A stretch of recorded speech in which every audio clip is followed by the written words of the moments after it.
Hello friends, मैं doctor Saroj Chahar और आज का मेरा टॉपिक है सेंट्रोसोम। सेंट्रोसोम से संबंधित जो प्रश्न आता है केवल वेल लेबल डायग्राम भी आ सकता है और डिस्क्रिप्शन भी आ सकता है और इसका फंक्शन भी पूछा जा सकता है। तो तीनों ही पॉइंट यहाँ हम कवर करते हैं। डायग्राम आपके सामने दिख रहा है। सेंट्रोसोम जो है इसकी संरचना कैसी दिख रही है? Cart wheel structure. जिस तरह से वो बैलगाड़ी का वो टायर होता है ना, तो उस तरह की संरचना यहाँ पर दिख रही है।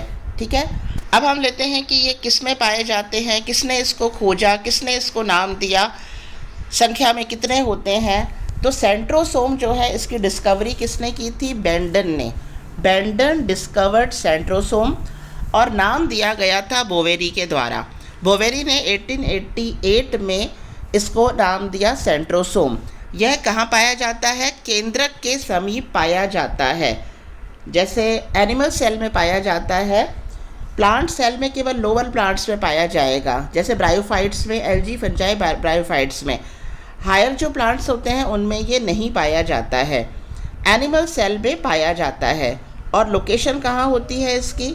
जैसे ये सेल है और यहाँ न्यूक्लियस है, तो न्यूक्लियस के पास में यहाँ पर सेंट्रोसोम जो है ये पाया जाता है। तो located near the nucleus only in animal cells. Plant cells में नहीं पाया जाता है, लोअर प्लांट सेल्स में पाया जाता है। Each centrosome consist of 2 centrioles.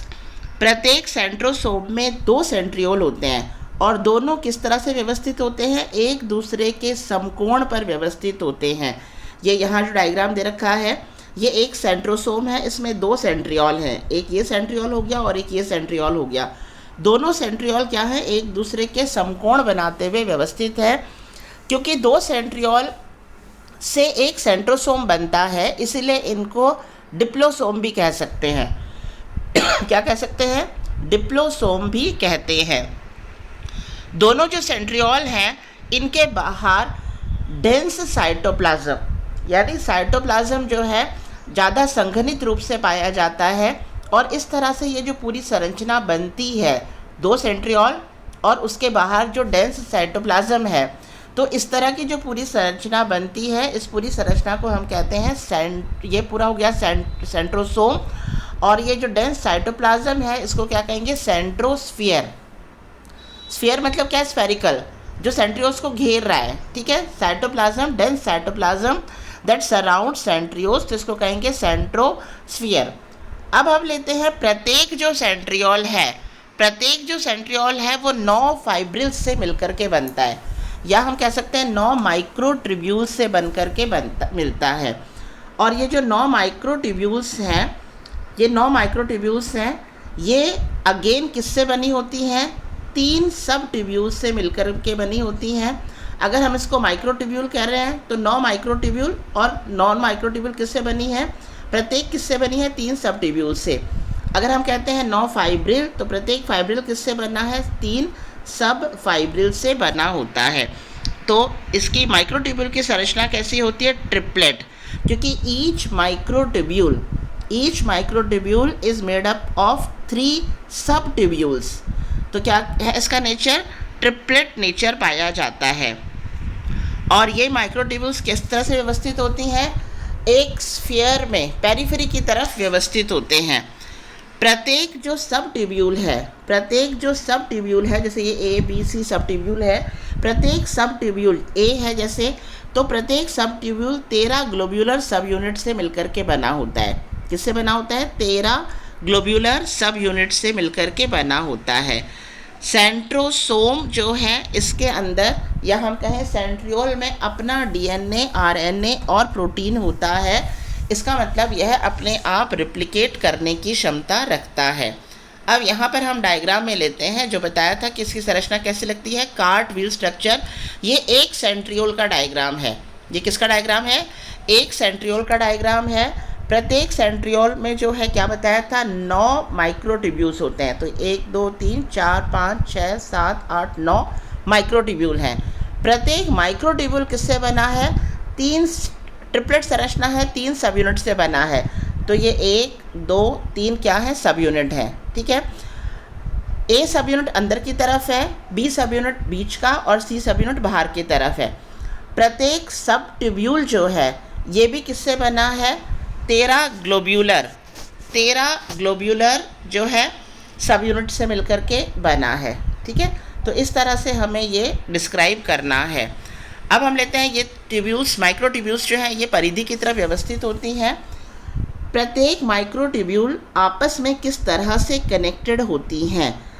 एक का सी सब ट्यूब्यूल दूसरे के ए सब ट्यूब्यूल से जुड़ा होता है, एक का सी दूसरे के ए से, सी ए से, सी ए सी ए सी ए सी ए सी ए, इस तरह से ये आपस में कनेक्टेड होते हैं। और अंदर सेंटर में एक मोटा रॉड लाइक स्ट्रक्चर होता है जिसको कहते हैं सेंट्रल रॉड। सेंट्रल रॉड से बाहर की तरफ कितनी निकलती हैं, बाहर की तरफ ये निकलेंगी 9 स्पाइक्स निकलती हैं, तो 9 स्पोक्स निकलती हैं। जिस तरह से टायर जैसी संरचना बताया ना, तो टायर में क्या होता है, सेंटर वाला पार्ट होता है और वहाँ से ताड़ियाँ निकलती हैं। तो ये 9 स्पोक्स निकलती हैं, 9 माइक्रो ट्यूब्यूल्स की तरफ जाती हैं और यहाँ पर ये इस तरह से टायर के जैसी संरचना बनती है। ठीक है, तो हमें ये वाला डायग्राम बनाना है।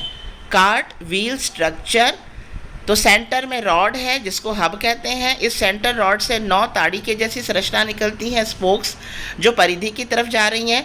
इनके टोटल बाहर की तरफ कोई मेम्ब्रेन नहीं पाई जाती है। और ये जो 9 माइक्रो ट्यूब्यूल्स हैं ये अगेन ट्रिपलेट संरचना में है। ए बी सी हम इसको नाम देते हैं। ए जो है सब ट्यूब्यूल अंदर की तरफ होती है, सी बाहर की तरफ होती है। प्रत्येक का सी दूसरे के ए से कनेक्टेड होता है, प्रत्येक का सी दूसरे के ए से कनेक्टेड होता है। और ये जो लिंकर हैं इनको क्या कहेंगे, ये जो कनेक्शन है ये वापस से जो स्पोक्स निकले हैं ना यहाँ पर, ये स्पोक्स भी आपस में एक दूसरे से कनेक्टेड होते हैं, लेकिन ये इस तरह से हमें ये कनेक्ट कर दिखाना है। और प्रत्येक यहाँ ये कनेक्टेड है ऊपर की तरफ, ये लिंकर इससे भी कनेक्टेड है। तो इस तरह से हमें इसकी संरचना ये बनानी है। अब हम लेते हैं इसका फंक्शन। फंक्शन क्या है, एनिमल सेल में पाया जाता है। तो एनिमल सेल के अंदर माइटोसिस के टाइम पर, समसूत्री विभाजन के टाइम पर जो स्पिंडल फॉर्मेशन है, तर्कु तंतु बनते हैं, वो तर्कु तंतु सेंट्रियोल से बनते हैं। सेंट्रोसोम जो होता है उसमें से दोनों सेंट्रियोल सेपरेट हो जाते हैं और अलग अलग ध्रुवों की तरफ चले जाते हैं। अब इन सेंट्रियोल से जो है वो तर्कु तंतु का निर्माण होता है, एस्टर फॉर्मेशन होता है। और ये जो तर्कु तंतु हैं ये क्रोमोसोम के सेंट्रोमियर से अटैच होते हैं और इस तरह से क्रोमोसोम को ऑपोजिट डायरेक्शन में मूव करने का कार्य करते हैं। दूसरा फंक्शन क्या है, जो सीलिया और फ्लैजिला हैं जहाँ से अराइज होती हैं वहाँ पर बेसल बॉडी बनती है। तो ये जो बेसल बॉडी बनने का काम है, ये बेसल बॉडी किससे बनती है, सेंट्रोसोम से बनती है। तो ये 2 फंक्शन है सेंट्रोसोम के। एक तो एनिमल सेल के अंदर जो माइटोसिस हो रहा है उस समय स्पिंडल फॉर्मेशन सेंट्रियोल्स के द्वारा हो रहा है, और दूसरा सीलिया और फ्लैजिला जहाँ से अराइज हो रही हैं, वो जो बेसल बॉडी है, दिस बेसल बॉडी जो है ये सेंट्रोसोम के द्वारा बनाई जाती है। तो इस तरह से जो है, इस तरह से आपको ये इसका डायग्राम। अब हम लेते हैं इसका प्रत्येक, इसका जो व्यास है, ये जो माइक्रोट्यूब्यूल का पूरा जो व्यास है ये कितना होता है, 259 आर्मस्ट्रॉन व्यास होता है। और एक सब यूनिट का व्यास कितना होता है, 45 आर्मस्ट्रॉन व्यास होता है। ठीक है, डायमीटर। तो इस तरह से हमें क्या बताना है, सेंट्रोसोम डिस्कवर किसने किया, बैंडन ने। नाम किसने दिया, बोवेरी ने। लोकेटेड कहाँ पर है, केवल एनिमल सेल में पाए जाते हैं, हायर प्लांट सेल्स में नहीं पाए जाते हैं। न्यूक्लियस के पास में सिचुएटेड हैं। प्रत्येक सेंट्रोसोम में 2 सेंट्रियोल हैं, 2 90 डिग्री के कोण पर बनाते हुए उपस्थित होते हैं। इनको डिप्लोसोम्स भी कहते हैं। प्रत्येक जो सेंट्रियोल है उसके बाहर घनत्व में उपस्थित है साइटोप्लाज्म, जिसको कहेंगे सेंट्रोस्फियर। प्रत्येक सेंट्रियोल में 9 फाइब्रिल्स होते हैं, बीच में फाइब्रिल नहीं है तो अरेंजमेंट होता है 9+0। सीलिया और फ्लैजिला का अरेंजमेंट हम कैसा बताते हैं, 9+2। इसमें क्या बताते हैं, 9+0, क्योंकि सेंटर में कोई माइक्रोट्यूब्यूल नहीं होता है। 9 माइक्रोट्यूब्यूल अगेन ट्रिपलेट व्यवस्था में होते हैं। ABC हम इसे नाम देते हैं। प्रत्येक जो ट्रिपलेट वाला जो सब यूनिट है वो अगेन 13 ग्लोब्यूलर सब यूनिट से मिलकर के बना होता है। और इस तरह से ये क्या बनाते हैं, एक कार्ट व्हील लाइक स्ट्रक्चर बनाते हैं। That's all about the topic.